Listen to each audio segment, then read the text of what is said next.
नमस्कार दोस्तों। क्या 2024 में नरेंद्र मोदी भारतीय जनता पार्टी लोकसभा चुनाव हारने जा रही है? क्या 2024 मई में नरेंद्र मोदी भारत के प्रधानमंत्री नहीं रहेंगे? क्या राहुल गांधी, मल्लिकार्जुन खड़गे में से कोई भी इस देश के प्रधानमंत्री पद की कुर्सी संभालने जा रहा है? क्या Bharatiya Janata party ED, CBI, income tax, न्यायिक संस्थाओं और चुनाव आयोग के जरिए कांग्रेस के रास्ते को रोक सकते हैं? और क्या भारतीय जनता पार्टी का हिंदुत्व अब इतना थुथरा हो गया है कि वो उन्हीं के वोट कम करने लगा है और संविधान, लोकतंत्र को मानने वालों की तादाद लगातार बढ़ रही है? इसी मुद्दे को लेकर के चर्चा करेंगे, क्योंकि आजकल जब से 5 राज्यों के चुनाव के नतीजे आए हैं, देश का मीडिया नरेंद्र मोदी का गुणगान करने में जुटा है। नरेंद्र मोदी की गारंटियों, नरेंद्र मोदी के चेहरे, नरेंद्र मोदी का और न जाने क्या क्या। और गोदी मीडिया ही नहीं, यूट्यूब चैनलों पर भी ये बाढ़ आ गई है। अरे कांग्रेस तो ये हो गई, कांग्रेस तो वो हो गई। लेकिन वास्तव में हुआ क्या है, आज इसी विषय पर आपके साथ चर्चा करूंगा। चर्चा की शुरुआत करता हूं। 5 राज्यों में चुनाव हुआ। भारतीय जनता पार्टी ने मुख्यमंत्री का कोई चेहरा नहीं दिया और प्रधानमंत्री नरेंद्र मोदी के चेहरे पर कहा गया है चुनाव लड़ रहे हैं। नरेंद्र मोदी का चेहरा, नरेंद्र मोदी की गारंटी और नरेंद्र मोदी, तो इस नाम पर और सारे फैसले भी उन्होंने किए। 21 सांसदों को भी उन्होंने चुनाव मैदान में उतारा, जिनमें 9 तो बुरी तरह हार गए। चलिए, लेकिन इस चुनाव के जब नतीजे आए तो पता चला भारतीय जनता पार्टी ने कांग्रेस से छत्तीसगढ़ छीन लिया और राजस्थान छीन लिया। हालांकि राजस्थान हर 5 साल में पलटी करता है, तो इसलिए बहुत आश्चर्य नहीं हुआ। मध्य प्रदेश में कांग्रेस बहुत मजबूत देखी जा रही थी, वहां पर भी कमलनाथ जीत नहीं दिला सके। और तेलंगाना में कांग्रेस ने बुरी तरह फटकनी दी बीजेपी को और बीजेपी के एलाइज को। और उसके बाद में मिजोरम में भी कांग्रेस के एलाइज ने बीजेपी को पटकनी दी और सरकार बना ली। यानी 2 राज्यों की सरकार कांग्रेस और उसके एलाइज ने छीन ली और 2 राज्यों की सरकार बीजेपी ने हासिल कर ली कांग्रेस से। एक राज्य जैसे था वैसे। इस विषय पर जब देखते हैं तो सब लोग कांग्रेस को पता नहीं क्या से क्या कहने लग रहे हैं।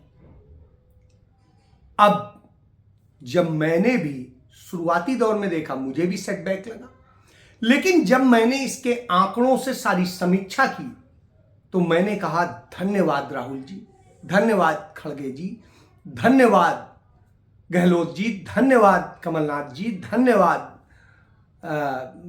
बघेल जी, और सबको मैंने धन्यवाद किया। क्यों किया? क्योंकि उन्होंने इतना बेहतरीन चुनाव लड़ा कि वो चुनाव काबिले तारीफ है। अब मैं जिक्र करता हूं, 2018 में इन्हीं सारे राज्यों में चुनाव हुआ था। मिजोरम में भाजपा एलाइज की सरकार बनी थी। तेलंगाना में भाजपा के समर्थन में जो है बीआरएस सरकार बनी थी। राजस्थान, मध्य प्रदेश, छत्तीसगढ़ में कांग्रेस की सरकार बनी थी। बड़ी खुश थी। ये सारे चुनाव क्षेत्रीय नेताओं के चेहरे पर लड़े गए थे और दोनों दलों ने क्षेत्रीय नेताओं के चेहरे पर लड़े थे। लेकिन 2019 का लोकसभा चुनाव आया उसके बाद, मोदी के चेहरे पर लड़ा गया, मोदी की गारंटियों पे लड़ा गया। और नतीजा क्या हुआ कि भारतीय जनता पार्टी ने राजस्थान में कांग्रेस को खाता नहीं खोलने दिया। मध्य प्रदेश में एक सीट कमलनाथ के बेटे जीत सके, बाकी सब में क्लोज कर दिया। और छत्तीसगढ़ में कांग्रेस 2 सीटें जीत सकी, बाकी जगह भी कमोबेश इसी तरह की स्थिति थी। अब जब यह होता है तो निश्चित रूप से चिंताजनक है। इस स्थिति में इस बार भी मोदी के चेहरे पर चुनाव लड़ा गया, कहीं पर भी मुख्यमंत्री का कैंडिडेट नहीं था। कांग्रेस के जरूर कैंडिडेट थे तीनों जगह। उसके बाद में तीनों क्या, चारों ही जगह कह सकते हैं। उसके बाद नतीजे क्या है? कांग्रेस राजस्थान बिहारी, कांग्रेस मध्य प्रदेश बिहारी, कांग्रेस छत्तीसगढ़ बिहारी, और कांग्रेस तेलंगाना जीती और वहां पर उसका एलआई जीता। अब तेलंगाना क्यों जीते? क्योंकि राहुल गांधी की भारत जोड़ो यात्रा जब चली थी तो सबसे पहला बड़ा मुकाम जो हासिल हुआ था वो तेलंगाना में हुआ था। हैदराबाद की रैली आपको याद होगी, चार मीनार की। वो यात्रा छत्तीसगढ़ गई नहीं थी, मध्य प्रदेश के छोटे से हिस्से से होकर निकली थी और राजस्थान के भी छोटे से हिस्से से होकर निकली थी। बहरहाल उन जिन हिस्सों से निकली वहां कांग्रेस को सफलताएं मिली हैं। लेकिन दूसरी तरफ एक चीज देखनी हो कि आखिर कांग्रेस की हार हो गई तो क्या कांग्रेस टूट गई या खत्म हो गई? तो 2019 के चुनाव में जाना पड़ेगा। 2019 के चुनाव में राजस्थान में भारतीय जनता पार्टी मोदी के चेहरे पर लड़ी और 59% यानी 59% वोट हासिल कर पाई थी। और इस चुनाव में जब सीबीआई, ईडी, इनकम टैक्स सब लगे थे, और आपको जानकारी के लिए बता दूं कि ईडी और सीबीआई ने कांग्रेसियों के 250 से अधिक लोग राजस्थान में गिरफ्तार कर रखे हैं जो कांग्रेस पार्टी का तमाम तरह से प्रबंधन करते थे। इसी तरीके से कांग्रेस पार्टी के करीब 250 के ही आसपास मध्य प्रदेश में लोग गिरफ्तार किए हुए हैं और छत्तीसगढ़ में करीब 300 के आसपास, 350 लोग गिरफ्तार किए हुए हैं। इससे आप समझ सकते हैं सब डरवाने का माहौल, सब कुछ करने का और इस मैनेजमेंट को खराब करने का, फंडिंग को खराब करने का सारा खेल रच दिया गया था। इसके अलावा आए दिन चुनाव आयोग उन्हीं को नोटिस देता था, गलती वो करते थे, नफरत वो फैलाते थे, नोटिस इधर मिलता था। इस तरह से तमाम चल रहा था। इसके बाद जब ये चुनाव हुआ, गहलोत और जो सचिन पायलट का ड्रामा है वो भी हम सब ने देखा है। सचिन पायलट अपनी सीट के अलावा और कोई सीट बचवा ही नहीं पाए, अपने सारे गुर्जर वोट की सारी सीटें हरवा दी, एक नहीं दिलवा पाए। लेकिन अशोक गहलोत ने बेहतरीन काम किया। इधर नतीजा क्या हुआ? इस हार के बाद भी कांग्रेस पार्टी का राजस्थान में 2018 में जो वोट आया था उससे अधिक वोट इस बार आया, और भारतीय जनता पार्टी को जो 2019 में वोट मिला था उसके मुकाबले भारतीय जनता पार्टी का 20% वोट घट गया, 20%। और कांग्रेस को जो वोट मिला था वो 6% बढ़ गया इस साइड। मतलब जो आज मिला है वो बढ़ गया। अब आप कल्पना करिए कितनी बड़ी सफलता है। तो ये 6 और 20, 26% बढ़ गया कांग्रेस का, यह स्थिति। इसके बाद में आप आइए मध्य प्रदेश में। मध्य प्रदेश में 58% से अधिक वोट मिला था भाजपा को और इस बार 48% मिला है। यानी भारतीय जनता पार्टी का वहां भी 10% वोट घट गया।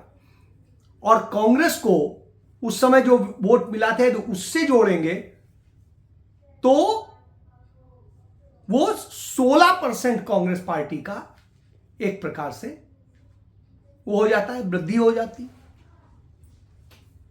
इसके बाद आप आइए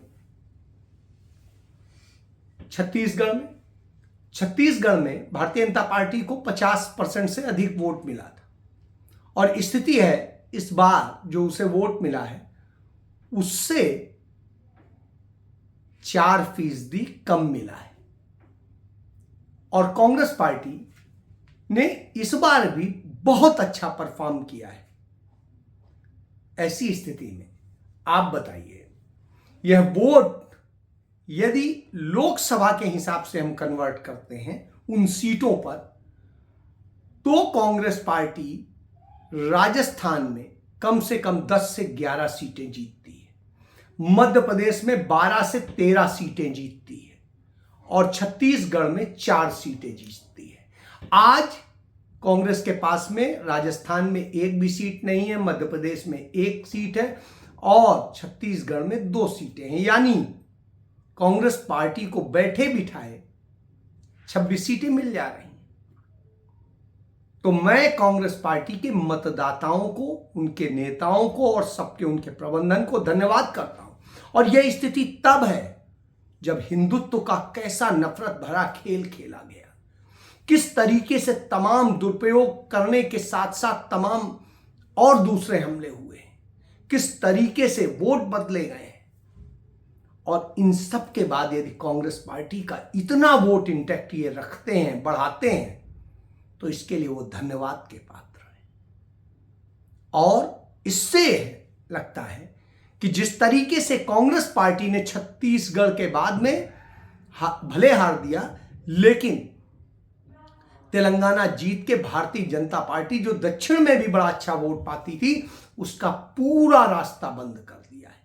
यानी 300 सीटों पे उसकी बिल्कुल आमदनी बंद। इधर हिमाचल जीतने से उत्तर भारत में भी कांग्रेस पार्टी ने अच्छी जगह बना ली और उधर जम्मू कश्मीर तक उसकी मार हो जाती है। इधर पंजाब हरियाणा पर भी प्रभाव डालती है। तो आप समझ सकते हैं एक बड़ा जो है क्षेत्र कांग्रेस ने तैयार कर दिया है।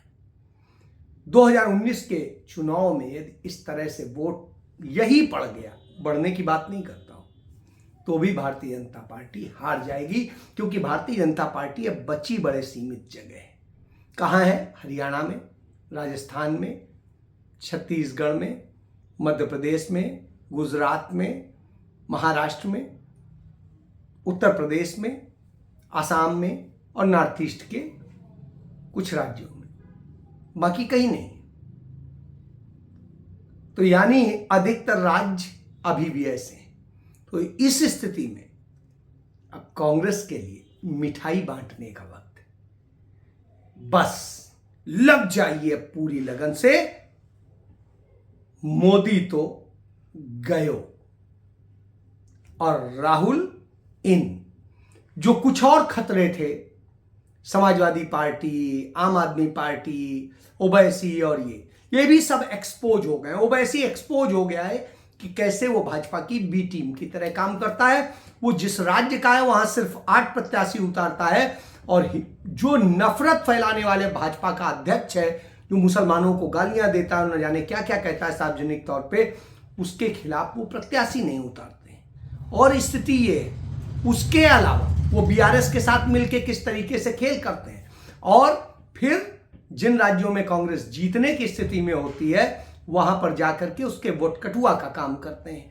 ज्यादा वहां लोग उतारते हैं, जबकि उस अपने राज्य में 8 लोग उतारते हैं। इसी तरीके से समाजवादी पार्टी आती है और सभी राज्यों में कहीं 0.1% से लेके 0.4% तक वोट पाती है, यानी आधा % भी वोट नहीं पा पाती है। और इसी तरीके से आम आदमी पार्टी की भी हालत है कि वो 0.1% से लेके 0.09% तक वोट पाती है, यानी वो भी कमोबेश उसी स्थिति में है जैसे समाजवादी पार्टी है। बहुजन समाज पार्टी भाजपा के लिए काम कर रही है, यह बात भी सिद्ध हो गई सभी जगह, जिस तरह उसने काटे हैं कांग्रेस के वोट। तो इन सब से यह बात साबित हो गई कि इतनी दिक्कतों के बाद में छद्म विपक्ष, CBI, ED, income tax, IT के अलावा जो है एनआईए और चुनाव आयोग, स्थानीय न्यायालय और ये सब खिलाफ होने के बाद, पूरी व्यवस्था मशीनरी खिलाफ होने के बाद कांग्रेस ने इतना बेहतरीन प्रदर्शन किया है, इतने बेहतरीन वोट हासिल किए हैं, जो नरेंद्र मोदी को 2024 में दिल्ली की गद्दी से विदा करने के लिए काफी है। टोटल वोट यदि जोड़ लेते हैं तो नरेंद्र मोदी यानी भाजपा के 5 राज्यों में जो वोट आए हैं उससे 18 लाख वोट ज्यादा कांग्रेस ने पाए। 18 लाख, थोड़े बहुत नहीं। इसलिए फैसला समझ लीजिए, भारतीय जनता पार्टी ने 60 वोट से भी सीटें जीती हैं। इस खेल को समझिए। जय हिंद।